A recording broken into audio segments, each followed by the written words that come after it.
kipya bwe kiri mu mawanga gonna amalala agatwetoolodde. Wano mu Uganda wokka tubadde tetunnafuna tteeka bwe lityo. Mu nkomerero abantu baffe babadde nga banywa nnyo omwenge. Uganda ng'ekwata kifo kyakubiri mu nsi yonna ku mawanga agasingamu abantu abanywa ne bafuuka bawaddanga, abalala ng'omwenge guno gubaviirako endwadde. Naye ng'ate omwenge twagala gulondoola okuva eri gye bagukolera. Wazuuseewo abasuubuzi ab'ettima abatuuse n'okuteeka asidi mu mwenge n'ebiragalalagala ebirala ebyakabye ennyo eri obulamu bw'abantu ebibaleetedde okulwala ennyimbe nga kansa, okuwutta ne balekeraawo okutegerera ddala oba okugwira ddala eddalu. Kakati twagala okulaba nga okuva eri akola omwenge bw'aba agenda okugukola aleeta fomula n'alagako ku gavumenti ku b'obuyinza nti omwenge gwange guno ngenda gukola mu kino na kino na kino. Nga bwe tuwulidde omwenge dda kumpi yalinga mmere.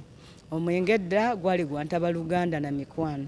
Naye kakati ekintu ekyo tukivuddeko, omwenge ne gufuuka ekisi era ekintu ekikozesebwa abantu abatatwagaliza birungi okulaba ng'eggwanga lyonna lyonooneka bo balyoke batutwaleko obugagga bwaffe buno bwe tulina nga tewakyali abakuba ku mukono. Etteeka lino lyandibadde liwagirwa nnyo gavumenti olw'ensonga nti olw'okunywa okuyitiridde empisa zaffe mu Uganda zivunze, tebakyalina mpisa.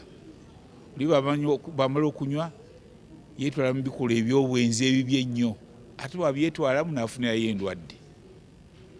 Ekyokubiri, okunywa kuno bikugenamu abaana abato kitegeeza n'eggwanga terijja kufuna bantu bakola mirimu omuva essente ziyimirizaawo eggwanga. Tebajja kulima mmere emala. Kwegamba ojja kubanga eggwanga alise.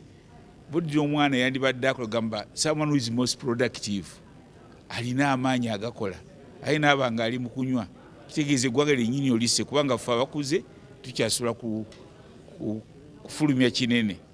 Obviously ffe nga bannakyewa abava mu bibiina by'obwannakyewa tuli basanyufu nnyo nti tufunyeyo ababaka ba paliamenti abalina embavu okwogerera ensonga eno. Obuzibu tusinga okusanga nti abantu bano bambi bwe bajja babeera nga omwenge gwabamalawo mu ngeri nnyingi. Abamu obwongo buba nga tebukyakola mu ngeri gye bulina okukola.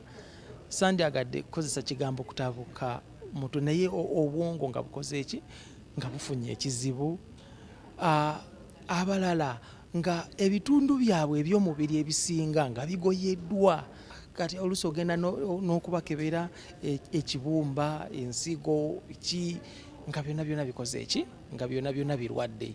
Kakati ate ekizibu ekisingira ddala kye kizibu ekitalabwa nti amaka agasinga gasasise. Bwe tugezaako okubawumbawumba okubakomyawo ekyo kiba kizibu nnyo. Omwenge abamu batubuulidde nti bafuna n'endwadde ya siriimu naye nga era yayita mukola ki? Yayita mu ttamiiro.